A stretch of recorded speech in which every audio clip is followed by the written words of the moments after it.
मामूली से एक प्रैक्टिकल मिसाल आपको दूं, जब अमेरिका में 9/11 हुआ और वो हमला किया गया इमारतों पर, वो हमला करने के बाद जो मुसलमानों के ख़िलाफ़, इस्लाम के ख़िलाफ़ जो जहर उगला गया है और उसे बुनियाद बनाकर कई एक मुस्लिम ममालिक पर हमले किए गए कि भाई देखो इस्लाम इस तरह की माज़ल्ला दहशत की और नफ़रत फैलाने की और कत्ल गारतगिरी की तालीम देता है। बहुत सारे प्रोपेगेंडे हुए, साजिशें हुई, लेकिन सर्वे बताता है, ज़रा तवज्जो से सुनिएगा, सर्वे बताता है कि जब 9/11 हुआ अमेरिका में और हमला किया गया, इस्लाम के ख़िलाफ़ बदनामी करने के लिए, इस्लाम को बदनाम करने के लिए, मुसलमानों को बदनाम करने के लिए हर मुमकिन कोशिश की गई, लेकिन जब उसके बाद सर्वे किया गया तो सर्वे ये बताता है उस हमले के बाद 9 महीनों में 32,000 लोगों ने खुद अमेरिका में इस्लाम कबूल किया है। कोई सोच सकता है यूरोप में ये हमले के 9 महीनों के अंदर, ये सर्वे बताता है 9 महीनों के अंदर यूरोप में 20,000 लोगों ने इस्लाम कबूल किया। खुद अमेरिका में 32,000, यूरोप में 20,000। आप बताइए, इतने ताकतवर मुल्क हैं, किसी की हिम्मत है उनके सामने हथियार तलवार लेकर जाकर खड़े हो जाएं, डराए उन्हें इस्लाम का? बताइए किसने उन्हें, उन 32,000 को किसने डराया? यूरोप के 20,000 लोगों को किसने डराया? ये 9 महीनों का सर्वे है। और एक सर्वे बताता है कि 1934 से लेकर 1984 तक, यानी बीच के 50 सालों का ही सर्वे उठा लें तो इस्लाम 256 या 286% और बढ़ा है। सबसे ज्यादा फैलने वाला मजहब पूरी दुनिया में अगर कोई है तो वो दीन इस्लाम, जो 2 गुना नहीं 2.5 गुना रफ्तार से फैला है। ये 50 साल का सर्वे बताता है। बताइए 1934 से लेकर अगर 1984, ये 50 साल पकड़े जाएं, कौन सी जंग हुई? क्या खुलफाए राशिदीन आए? क्या मुसलमानों ने आकर जंग की है? ये तो हमारे सामने है। लेकिन सबसे ज्यादा 286% इस्लाम फैला अमेरिका में 32,000 9 महीने के अंदर, यूरोप में 20,000 9 महीनों के अंदर। अब आपको इससे आगे बताता हूं, ज़हन में रखिएगा, इससे आगे कि वो जिन्होंने 32,000, वो 20,000, ये जो लोगों ने इस्लाम कबूल किया है, इसमें 2/3 इस्लाम कबूल करने वाली खवातीन है। औरतों ने इस्लाम कबूल किया 2/3, 2/3, 3 में से 2 हिस्से औरतों ने इस्लाम कबूल किया। आप कहते हैं इस्लाम औरतों को हुकूक नहीं देता, औरतों पर ज्यादतियां करता है, जुल्म करता है। तो बताओ, वो जो अमेरिका और यूरोप में खवातीन ने इस्लाम कबूल किया, क्या वो नहीं जानती होंगी कि इस्लाम उन्हें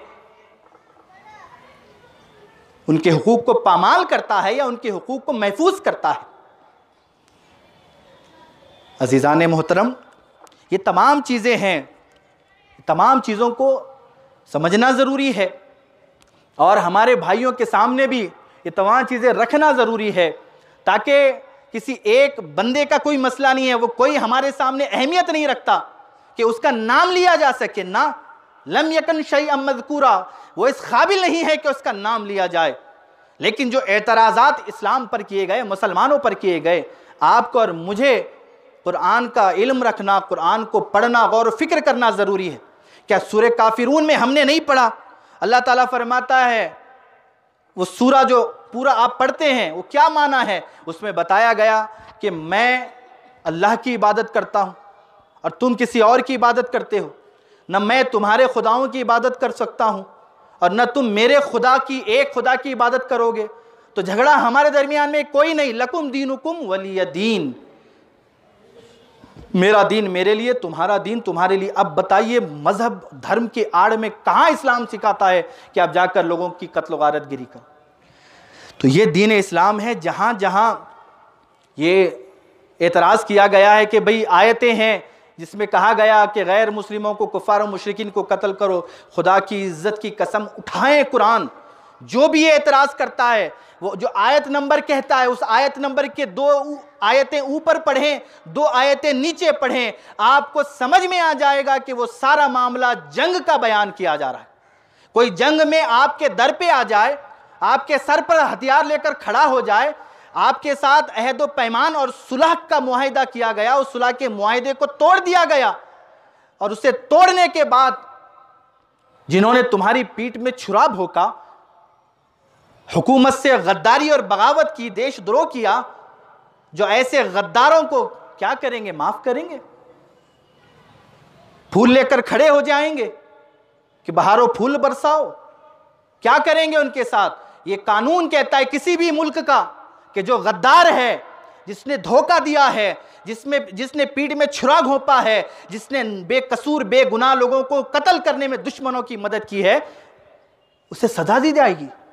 यही बात अल्लाह का कुरान कहता है। ये कोई अलग से कोई बात नहीं, हर मुल्क का कानून कहता है।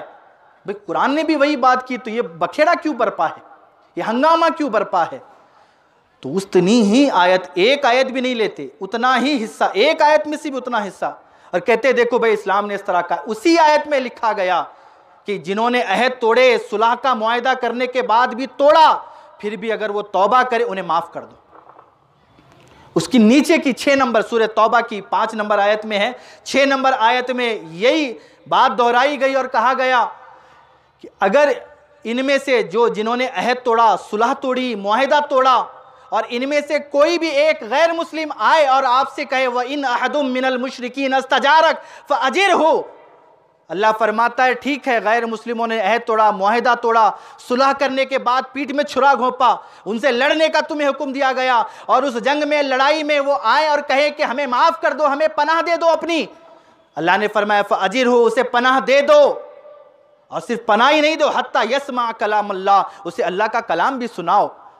सुम्मा अबलिगहु मअमना, फिर अल्लाह फरमाता, अल्लाह का कुरान कहता है, फिर उस बंदे को जो लड़ने के लिए जंग में आया, जिसने पनाह मांगी, हथियार डाल दिए, अल्लाह फरमाता है उस बंदे को अमन भी दो, और अमन और महफूज जगह में उसे पहुंचा दो।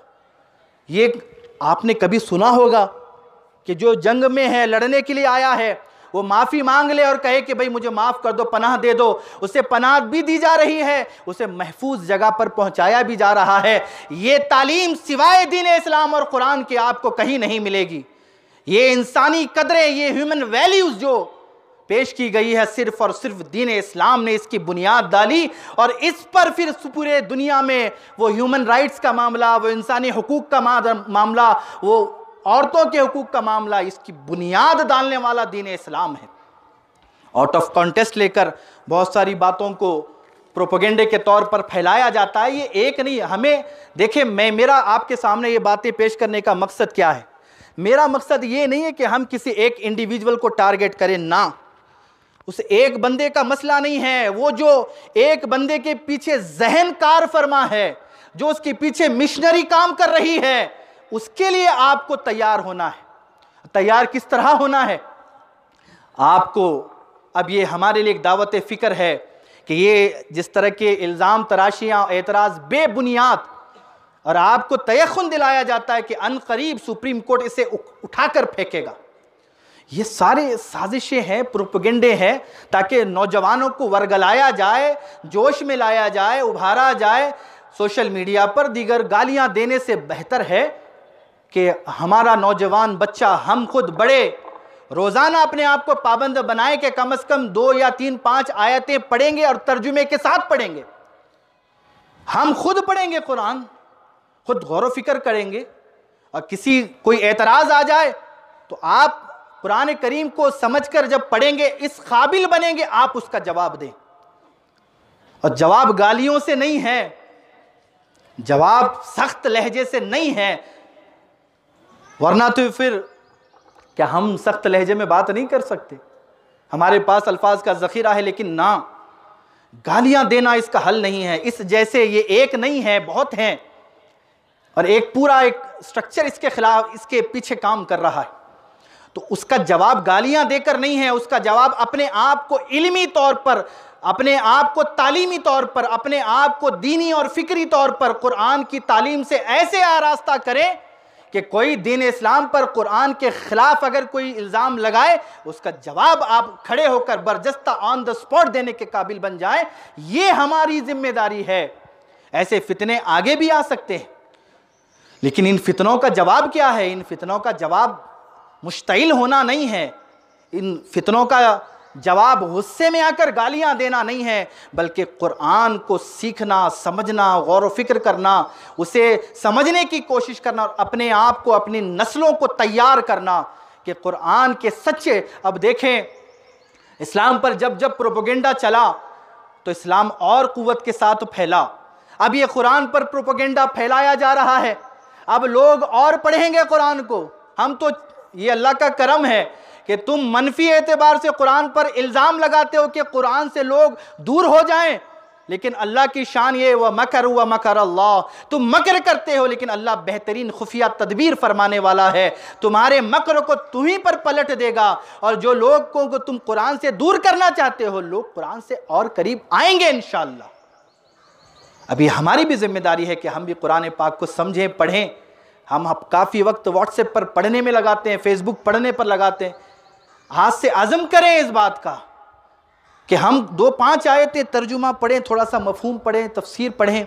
समझ में नहीं आता, पूछें इमाम साहब को, पूछें मौलाना साहब को, पूछें काजी साहब को कि ये आयतें हैं, इसका ज़रा पढ़ा मतलब समझ में नहीं आ रहा। कितनी खुशी होगी उस दिन अगर हम ये चीज़ को देखेंगे। नौजवान आकर पूछेगा कि काजी साहब ये पढ़ा मैंने, ये आयतें पढ़ी, तर्जुमा पढ़ा, थोड़ा सा समझ में नहीं आ रहा, क्या है? अल्लाह अकबर, अल्लाह वो दिन हमें दिखाए।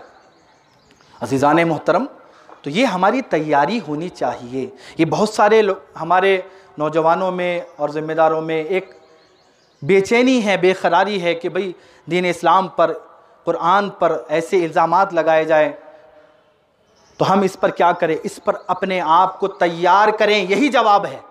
इल्मी एतबार से, तालीमी एतबार से अपने आप को तैयार करें, ये बेहतरीन जवाब है। इसके पीछे जो साजिश है ये ढकी छुपी बात नहीं है, हम हर कोई जानता है, हर कोई जानता है। जिस तरीके से इल्ज़ाम लगाया गया शिया और सुन्नी मुसलमानों को लड़ाने के लिए किया गया, सफ़ों में इंतशार बिखेरा जाए, मुसलमानों को लड़ाया जाए, तोड़ा जाए, इख्तलाफ पैदा किया जाए, सुन्नी और शिया आपस में सामने खड़े हो जाएं, एक दूसरे के खिलाफ गलत बातें कर, यही मकसद है। उम्मत टूट जाए, बिखर जाए, तोड़ी जाए, आपस में लड़े और दूसरों का फ़ायदा हो। अज़ीज़ान मोहतरम, ये तमाम साजिशें आज देखें, ये सब जहन को डाइवर्ट करने के लिए किया गया है, उम्मत को मुंतशिर किया, असल मुद्दों से भटकाया जाए।